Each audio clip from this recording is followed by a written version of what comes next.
Today in the cryptocurrency news, Bitcoin is back over $8,000 supports level, a gain of 11% in the last 24 hours. The president of China is talking about the importance of blockchain technologies.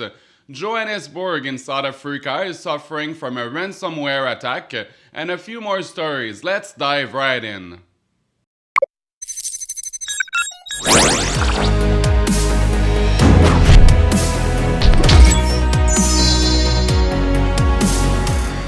Hi everyone, welcome to O Trading. My name is Mark. So, quick question. How much money you think has been transferred since the inception of Bitcoin on its network? So on Cointelegraph, we learned that $11 trillion has been transferred through the Bitcoin network since 2009. These days, Bitcoin processes about $9.6 billion or $3.5 trillion a year. To compare, PayPal annual transaction volume for 2018 was $578 billion. So Bitcoin transaction volume is a bit more than 16 times the volume of PayPal.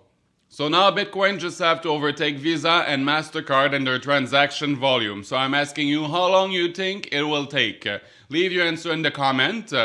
Moving on to ccn.com, many crypto traders are predicting that Bitcoins will bottom at $6,250. Recently, there has been more bearish days than bullish ones. Bitcoin seems to be slowly going down. Where the bottom will be? Some well-known crypto traders believe we are not done with the bears. Today, Bitcoin is a bit stronger, passing back above the $8,000 mark, a gain of 11% in a day. I'm not a big fan of predictions, and I don't blindly trust any of them.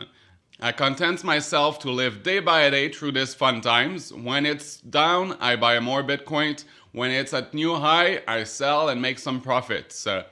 Moving on to Cointelegraph, we learned that the president of China, Xi Jinping, during a committee session on blockchain at Politburo said, and I quote, "We must take blockchain as an important breakthrough for independent innovations of core technology, clarify the main directions, increase investment, focus on a number of key technology, and accelerate the development of blockchain and industrial innovations." Let's remind you that many officials in China has come forward to mention that China is currently working at developing their own national digital currencies. Many saying the government is about to launch it. On the other hand, China has been heavily regulating cryptocurrency with a temporary ban on ICO back in 2017, followed by a ban on cryptocurrency exchange, and now there's rumor of an upcoming ban on cryptocurrency mining. So now it's a race to see which country will develop and implement the first large-scale national digital currencies. Moving on to ccn.com, we learned that in Johannesburg in South Africa, the city has shut down a lot of their computers all around the city. After they suffer from a ransomware attack, we learned that the hacker have breached the computer network of the commercial capital in an attempt to ransom the city for the sum of 4 Bitcoin. The city, in an attempt to prevent any further damage to their system, suspended all e-service and its website. The hacker group behind this ransomware is known as Shadowkill. They claim to have gained multiple backdoor entry to the e-service of the city and have gained a lot of personal and financial information on its citizens. Moving on to CoinDesk, we learned that Jack Dorsey, the CEO of Twitter, will not join the Libra associations. At a New York Twitter event, someone asked him if Twitter could join the Libra association, and he answered, "Hell no." Dorsey explained, and I quote, "It has borne out of a company intentions, and it's not consistent with what I personally believe and what I want our company to stand for." I'm definitely agreeing with him. I personally don't believe any centralized currencies, as we can't trust any government or entity to always do the right things. Bringing us to our next news. On Cointelegraph, following civil unrest and protestations against government corruptions in Lebanon, banks everywhere in the country closed their doors. And now, 6 working days after the shutdown of the banking service in the country, A banking executive said that the banks will remain closed until conditions improve.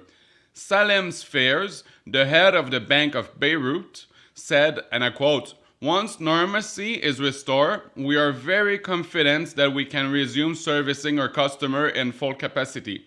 In Lebanon, around 65% of the economy is in banks, leaving two-thirds of the personal funds of the population inaccessible.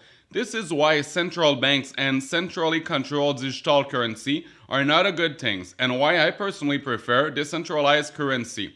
No one can stop or control the Bitcoin network, while if the government want to impose its will on the populations, they can restrict us to access our money, like what's happening in Lebanon or in Hong Kong, for example.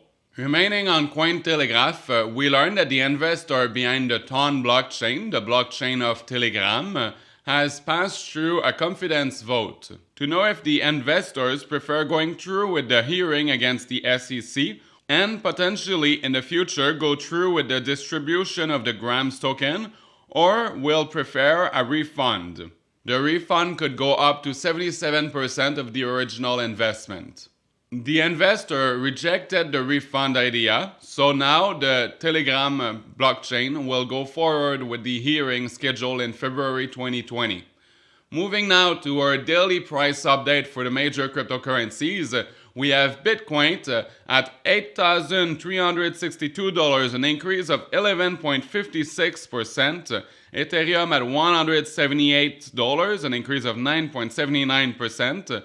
Bitcoin Cash is at $254, an increase of 17.34%. Monero is at $58, an increase of 8.16%. Litecoin is at $56, an increase of 13.34%. Binance Coin is at $18, an increase of 9.38%. EOS is at $3.14, an increase of 13.49%. Ripple is at 29 cents, an increase of 7.48%. Cardano is at 4 cents, an increase of 6.77%. Stellar Lumens is at 6 cents, an increase of 3.7%. So today everything is in the green. Moving on to our biggest mover of the day. We have the biggest winner of the day, Populous, with an increase of 36.53%. Etherland with an increase of 32.34%. Edo with an increase of 28.84%. And the biggest loser of the day, Edgeless, going down 24.69%. Puma Pay going down 22.79%. Spank Chain at minus 6.62%. On that, don't forget that we still have 1 week to my Bitcoin giveaway on gleam.io. You can find the link down in the descriptions. If you like this video, give me a thumbs up, like this video, smash the like button. This really helps YouTube propagating this video over on the algorithm. Also, I make video on Monday, Wednesday, and Friday regarding cryptocurrency news, and sometimes special video on Saturday. So subscribe to this channel for more of these videos. Have a great weekend. Thank you very much.